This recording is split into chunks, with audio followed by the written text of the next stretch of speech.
Hi everyone, this is Bobby of Knitter's Niche. Today is August 1st, 2023. It's a hot and muggy day here in Northeast Alabama. And that's to be expected. We live in the South and it's August, so it's going to be hot and muggy. What we're going to discuss today, and the title of this episode is The Tried and True versus the New. Well, what's the tried and true? The Ranunculus. What's the new? The Ilha. And I'll put the names down below here. The reason we're doing this today, the reason I'm discussing this today is because I had several questions regarding both of these patterns in my comments from the viewers from last podcast, which was episode number 17. So we're going to talk about that, and I'm also going to discuss everything that's hanging here. I have 4 because each one of these I had questions about on the last podcast. So we're going to talk about those. We're going to answer some questions. The first thing we're going to do, let's go ahead and we're going to discuss the differences between the two sweaters. Okay, let's talk about the Ranunculus first. This is what I'm wearing. You know, it's funny. The other day I'm thinking, I don't have anything to wear for the podcast. I always want to wear one of my hand knits. And I didn't want to wear the Ranunculus that I had done before. And I had worn the Ilha last podcast, so I'd already worn that. So I thought, I'm going to knit another Ranunculus, and I'm going to pay attention to why this pattern is so popular. It's popular with me too. I really enjoy it. I like it very, very much. So I sat down and cast on 2 days ago. Now, it was 2 days, but I didn't knit 24 hours each day. I can't tell you exactly how many hours it was, but I had this completed in 2 days.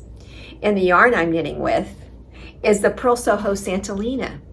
And the Purl Soho Santolina is a cotton blend yarn. And I would consider this a heavy fingering weight yarn. And it is 70% organic grown cotton, 20% rayon from bamboo, and 10% hemp.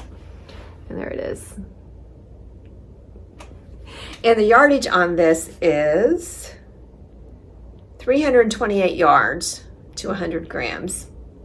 And the stitch count is 26 to 28 equals 4 inches.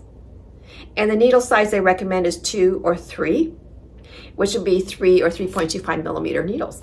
And also, you know what it says on here too? Machine wash cold, tumble dry low. Woohoo! Okay, I had 3 of these, and I had gotten this from Purl Soho. They had it on sale for 20% off. Maybe a month ago, a little less than a month ago. So I ordered 3 of them, and this is what I have left out of 3. I could knit another one, but I don't know that I knit another one the same color. I do like the color. It is called Gray Owl, and the yarn, I'm going to talk about the yarn real quick, and then we'll go on to the design. The yarn do I like it as much as I like the Sandnes Garn Lena? No, I don't. This is beautiful, beautiful yarn. So this happens to be my favorite cotton yarn, and it probably will always be my favorite. It will be hard to beat. So let's talk about the design on the Ranunculus. The Ranunculus starts out with a twisted rib. And let's see here. The twisted rib, and they recommend, and I didn't use it, I just did a long tail cast on. And what they have in the pattern, they have 2 different cast ons that you can use, or the cast on of your choice. For the wider neckline, and this is what I had done in my original Ranunculus that I had knit, and this was over a year ago. The cast on for this that I used was the double twist loop cast on method. And the nice thing about this, let me tell you who the designer is. It's Midori Hirose. And the nice thing about her patterns is she actually will have several YouTube video links in her pattern, which you'll get electronically, and you just click onto that.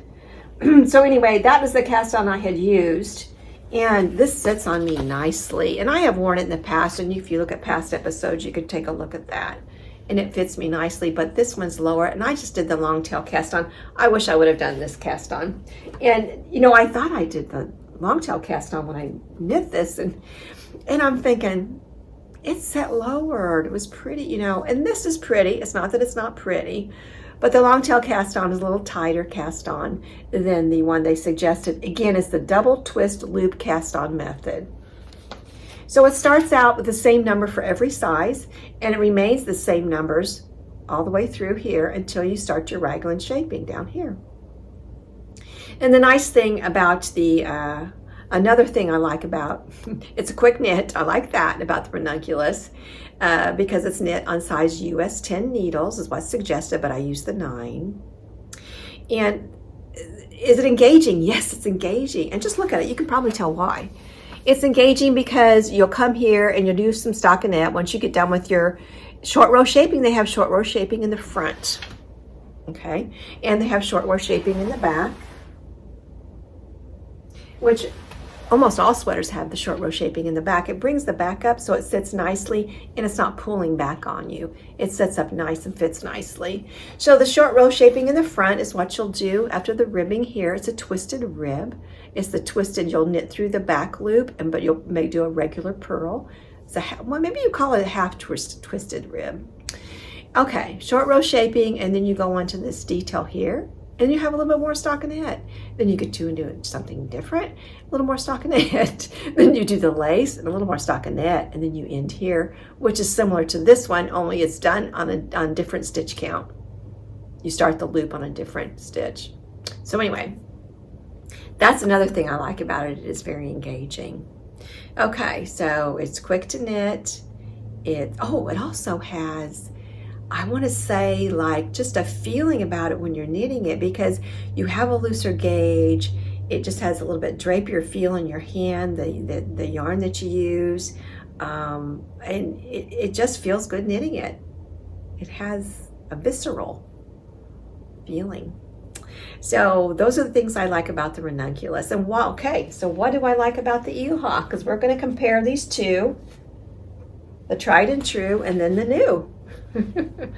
What I like about this, one of the main things I like about it, and I discussed this last podcast, episode 17, it has a lot of detail to it. Of course, you've got your braids down the side. You have your unique ribbing on the bottom and on the cuff here. Now, in the pattern, it does not show you how to do the short sleeve. I did discuss that on my last episode, and I tell you how I do it. And I also tell you how I did it in Ravelry on my project page for the Eelha. It's ILHA. Again, I'll put the name right down here for you to see. I do like the lace work. These are actual cables. They're cables through here. And you might think they're similar to the Ranunculus. These really aren't cables. They're not cables, but these are. It's beautiful. And the nice raglan going down. So, and the way you start this one, you just do they want you to do the long tail cast on. And then you continue knitting, and you do go through the pattern. You have your lace here, your cables here, and this is really purling, but then you come and, ribbing, but then you come and you twist these around, and very interesting. And then you have, like I said last week, these look like little butterfly stitches to me. It's so cute. And then you have your cables here. So you have a lot of texture going on here. I do like texture. I'm finding that I do like texture. I really, really like the lace work yoke. The lace yoke sweaters is what I like best. And what better time to do these? And you could do this in a winter weight too. And actually, I think the pattern itself does feature pictures of it done in a wool. That would be very, very nice. Now, some other things I want to talk about too. Is this for a beginner? See, that was really my main question. A beginner sweater, a first sweater. A beginner sweater, no. If you're a beginner knitter, I would not recommend this. Now, if you've already knit, you're familiar with cables and you're familiar with stitch counts, and you understand that you kind of have to, pay more attention. It's not like you just sit there and just knit, knit, knit. You really have to pay attention. If you're familiar with all of that, I would say yes. If it's just your first sweater and you're not a beginner knitter, I would say give it a shot. Give it a shot. Now the Ranunculus. Would I recommend this for as a first-time sweater? I think you probably could. And another reason I think that's really good is because there are a lot of links in Midori Hiroshi's pattern for the Ranunculus, several links in there, video links to YouTube for all these different things that you're going to be doing. All these different, and actually there's other people have put YouTube tutorials on there. They're not telling you all the counts, all the stitch counts and everything else, but they're telling you how to do the stitch, you know, these unique stitches in here. There are several on YouTube. I could put a couple of links down below in the description for you to take a look at and see. So the pros for both of these is they're both beautiful sweaters. Which one do I like the best right now? Is the Iha. It truly, truly is. Now, if I want to crank a sweater out and get one done in a couple days, and you know, I'm not a real fast knitter. I used to be faster. You know, arthritis is really catching up with me pretty bad. So I'm not near as fast of a knitter as I used to be. I could have this done day and a half. So, but anyway, it's a lovely, lovely pattern. But this one is my favorite, and it will. It'll continue to be my favorite, I'm sure. So I recommend this, the Ilha, I-L-H-A sweater. Give it a try. Give it a try. Give them both a try. Give them both a try. I'm not steering you wrong. You won't be disappointed. You won't be disappointed. My first Ranunculus. And this one is much shorter. I'll hold it up to you here. It's much shorter than the one I had just knit. Only because I knit it with Koi Goo, and they're 50 grand skeins, and I only had 3 of them. And I don't know, I want to say, oh, is there 210?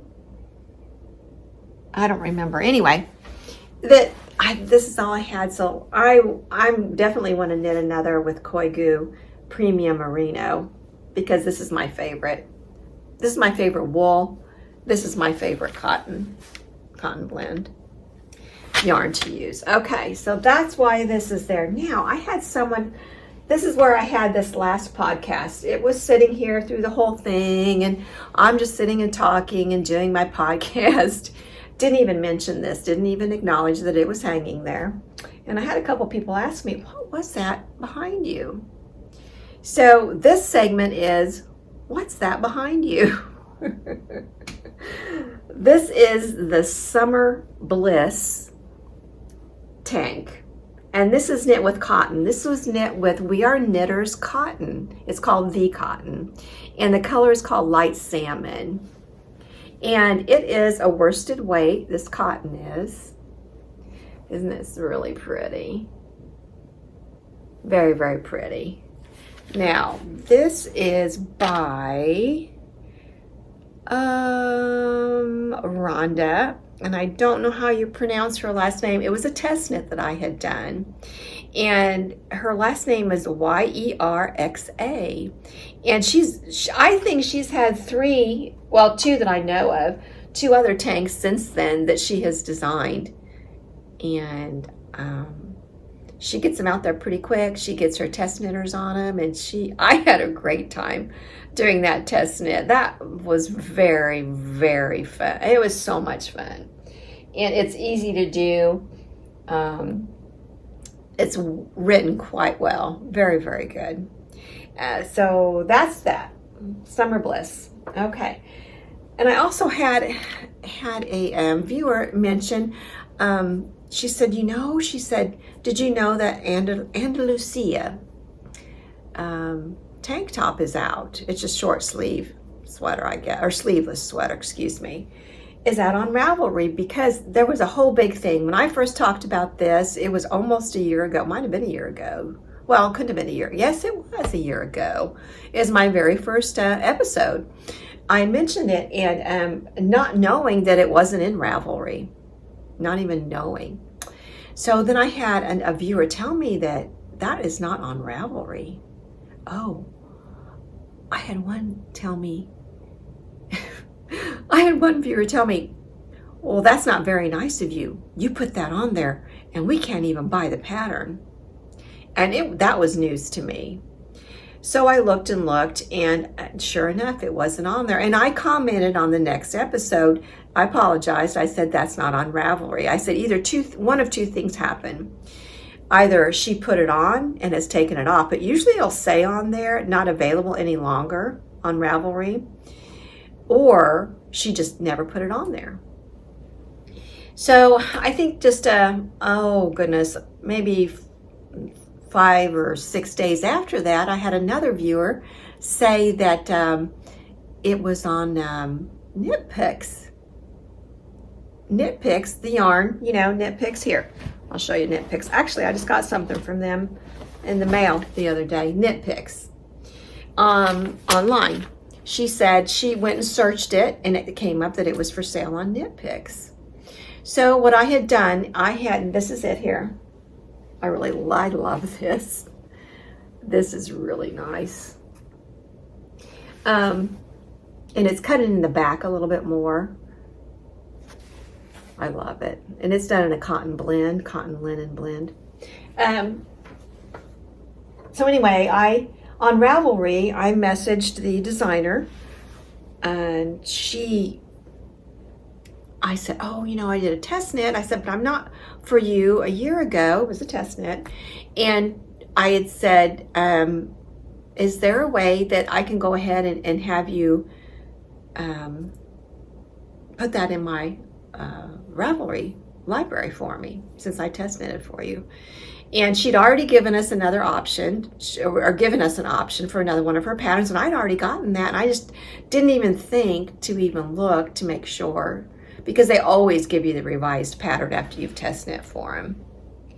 And she's like, oh my goodness. She said, I had one of your viewers actually tell me that they saw you talk about it on YouTube. And she says, thank you so much. She said, absolutely. And she said, you know what? She said, I had not even realized that I had not put that on, because she has other patterns. She's very busy. She does some wonderful, wonderful patterns. And I said, oh, no problem at all. I understand. I absolutely understand. And so it's up on Ravelry. It's on there. The last podcast, the last episode, I had a viewer say, Bobby, it's on Ravelry. Could you let everybody know? Now, I thought I had, because I had found out that it was finally on Ravelry from another viewer, a different viewer than this.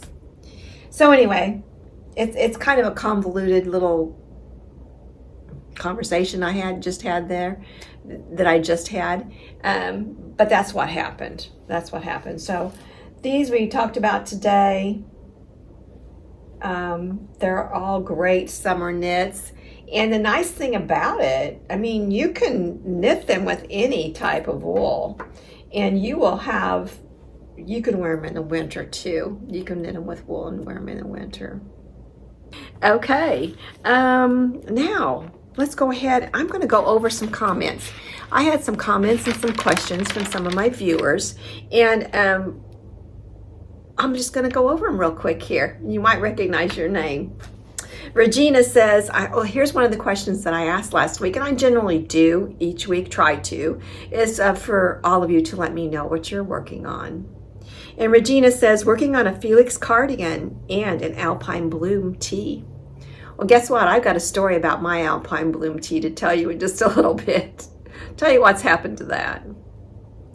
So I think those are two beautiful knits. That's right up my alley. We have the same aesthetic, it looks like, Regina. And Busy Bee Me says, I have made the Ilha sweater also, and it is my absolute favorite. Absolute favorite. That's fantastic. That's wonderful. Another viewer says, I've never knit a sweater. Would the Ilha be too difficult for a novice? Or can you recommend a novice sweater? And I did tell her no. If you haven't knit your first sweater, generally I would say no. Like I said before, if you're real familiar with cabling and you're real familiar with chart, stuff like that, I would say, sure, yeah, go for it. But if not, and I just got the sense that maybe she wasn't familiar with some of that, I recommended something else. And I recommended the Felix Pullover. And the reason I recommended the Felix Pullover is because the raglan shaping is done in a lace. It's pretty. It's an opportunity to add some unique detail to the raglan rather than doing your knit through the front loop, knit through the back loop, knit through the front and back loop raglan shaping. So I recommended that. And in my mind, I'm thinking, this knitter could actually do it in the Sandnes Garnlina, and then you're going to have a summer one and do it short sleeve, do some unique twisted rib, and then you could do on the bottom, you could do you can make it a little more crop, that's an option, because now it is knit recommended worsted weight yarn. So the Sandnes Garnlina is worsted weight. So that's what I recommended for her. And I actually also had 2 viewers with a suggestion for me. They suggested, because this is what we talked about last week, which was an acquisition I had made, 250 Japanese knitting stitches. And we talked about that. And I told you as I was looking through the book how, their charts are different symbols than what we use.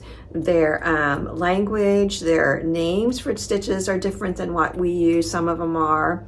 So I thought, this is going to be a real study, and I'm going to have to do some deciphering. Well, I had 2 viewers comment, and they suggested a designer that uses the Japanese knitting stitches in her patterns. And her name is Sari, S-A-R-I, Nordlund, Nordlund. I'll put her name here down below. She uses Japanese knitting stitches in a lot of her patterns, is what both of them basically had said. So I went on Ravelry and I looked up her patterns, and I saw 2 of her patterns actually mentioned in the pattern notes that she had modified the Japanese knitting stitches and used the charts in her pattern. And I thought, fantastic. That means I could go and purchase one of her patterns, and I could go ahead and I wouldn't have to decipher anything. She will already have done that for me. So if any of you want to try the Japanese knitting stitches and try them in a pattern already and not have to figure out some of this yourself, go to Sari Nordlund on Ravelry and take a look at her patterns. And I will put down below, I will put which patterns I saw that she actually had in the notes that said modified Japanese knitting stitches from charts. Basically saying from the book is what I thought she means. Okay, so that's fantastic. I was excited about seeing that. Okay, then Mary says, lovely podcast. Can you recommend a source for Sandnes Garnlina in the U.S.? And I said yes. What I had done, and I had just recently figured this out on Ravelry. When you open up Ravelry, I'm assuming you call it their homepage. And then you look, and there's different things that you can click on. And I am either on my phone or my iPad, so I'm touch screen. So I just touched on yarns. And then a search bar came up, and I typed in Sandnes Garnlina yarn. And then it comes up, there are 6 places in the U.S. to purchase this yarn. So then I touched that, and it opened up, and it starts with the closest yarn shop to you, to your location. And the first one that came up is the House of Yarn, Nashville. Again, I live in Northeast Alabama, so Nashville, that's good. So I could order online, or I could go to the store. Now the yarn, they're 50-gram skeins for the Sandnes Garnlina yarn. And they're $7.50 in US dollars a skein. So then you would pay shipping and handling, and I mean, you'd have that yarn probably within 5 days.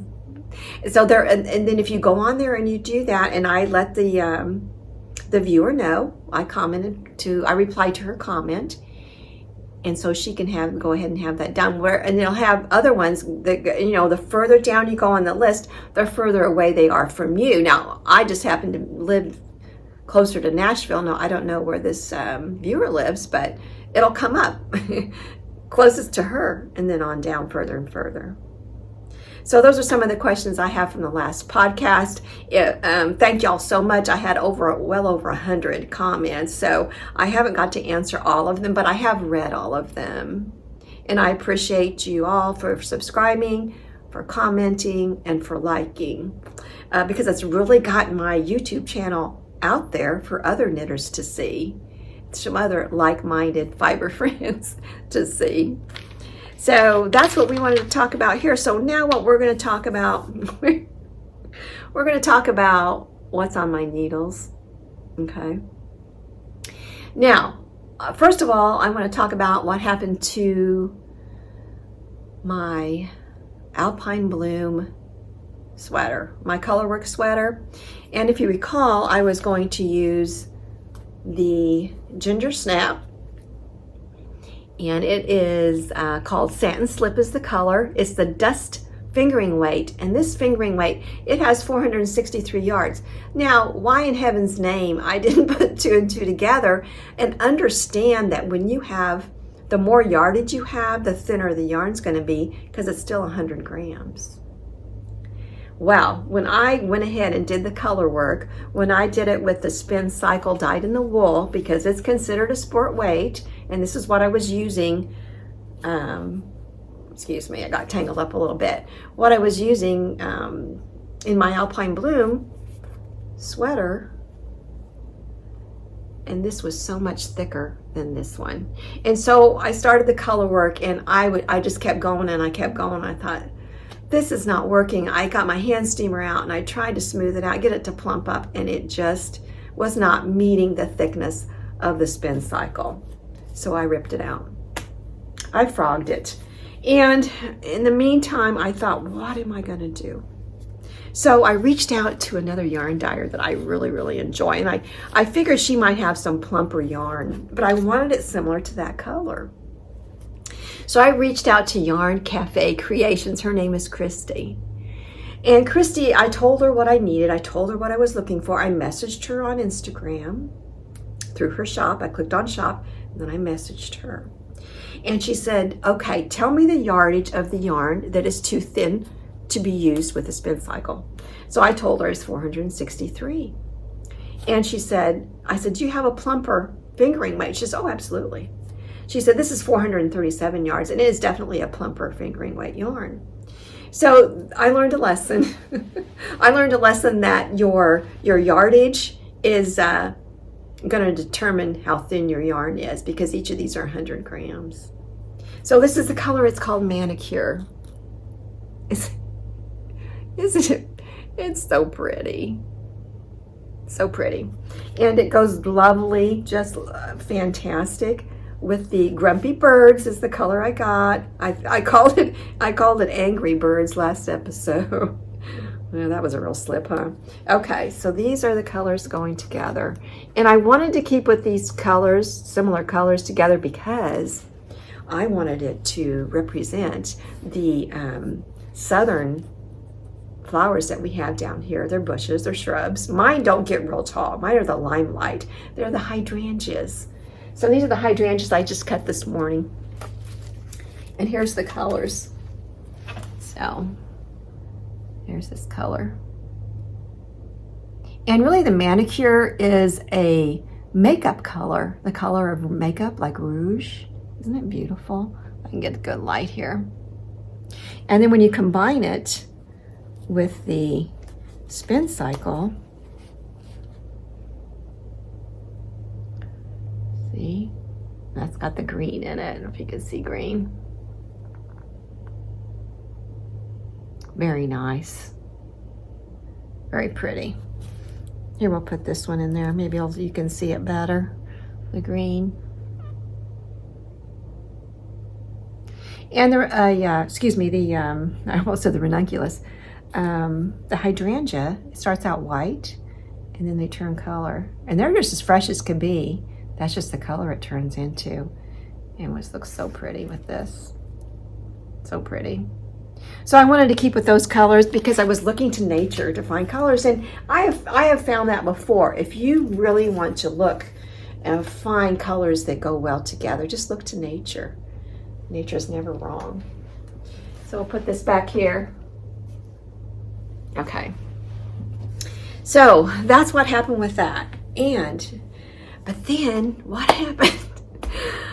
Oh, and I knew Andrea Mowry's pattern was going to come out, her Rhinebeck pattern that she does one every year. And it did. It's the Tessellated vest and the Tessellated, I think it's called Pullover. Well, I saw that, and they use spin cycle dyed in the wool yarn. Yeah. So I will tell you what, it's pricey. It is very pricey, and this is just 50 grams, okay, per skein. And I have two of them here, obviously. I have two, and I thought, oh my goodness, I love the Tessellated, the vest. I love that idea. So I thought, well, but I have this gorgeous yarn here. Now I could definitely find something fabulous to knit with this, for sure. But she was so good at helping me. And I thought, oh, that Tessellated vest, I really, really like it. So I was watching another podcast. I think it's a Youngfolk Knits. She's in Arkansas. And she had test knit the Tessellated vest. Oh my gosh, I liked it so much. In the Tessellated vest, the Andrea Mowry Rhinebeck sweater, well, it's a sweater too. It calls for a lace, like a mohair, I think. Well, I have this Barocco folio, and I don't know how many skeins of this, a few. And then I have this, I've talked about this prior in another podcast, and this color and this one with this. So this would be my main color, and then this is worked in, and then this would be my changing color, kind of background color throughout as you're going down, knitting down. Is that going to happen? I don't know. So the first thing I need to do is just do a swatch and make a decision.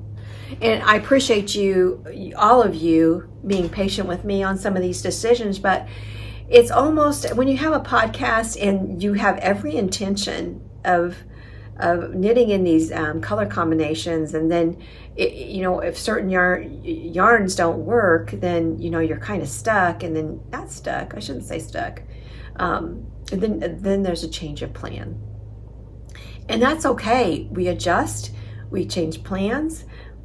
Then another pattern comes out, we might want to do something different, but I'm thinking about it. So the best thing I can do is do a couple of swatches. Do one for the Tessellated and do one for the Alpine Bloom, and make a decision on how I'm going to handle that. Now, if those two initial yarns would have worked just fine with the Alpine Bloom, I would have been off to the races and done going and going and going, and I wouldn't have started this other one that I have over here. This is what I was working on prior to it, is a Misurina. Okay, this is also by Caitlin Hunter, the Misurina. This is what's on my needles. Now, let me grab it here. Thank you. This is it. It's also a color work. Now, the color doesn't look too good on here. I believe my ink was going about out. I've had this for a couple of years anyway. Printed off. So this is it. This is beautiful. So this is the initial yarn that I was going to use for the Alpine Bloom. So I'm using it now in the Misurina. And the Misurina, and here's the color work part of it. And I'll show it to you. Now this is very, very thin fingering weight, so it's going to take a while. And these are actually in the same base. So these are from the same yarn dyer, and that was Ginger Snap. And this is look at that pretty, look at that cable. How pretty is that? And the leaf section. And look at the neckband. It's got a little bit of a rollover in your twisted rib.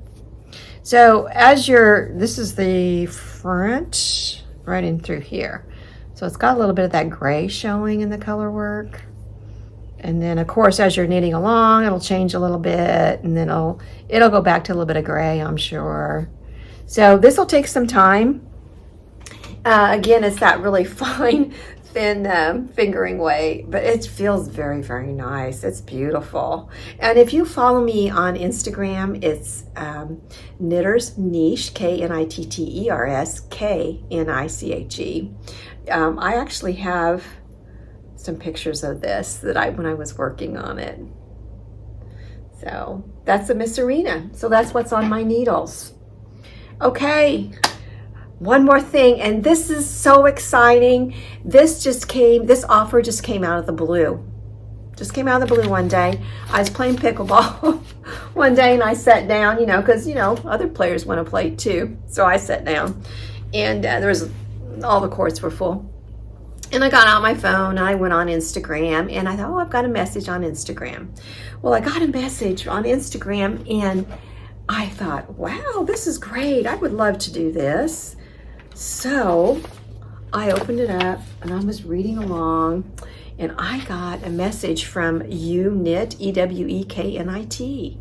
It is from their social media manager, and she wanted to invite me to join in their knit along and to help promote it. And I said, I would love, love, love to. And she says, and not only that, we are gifting you the yarn to do this knit along and to help us. And I said, this is fantastic. I would love to. Thank you, thank you, thank you.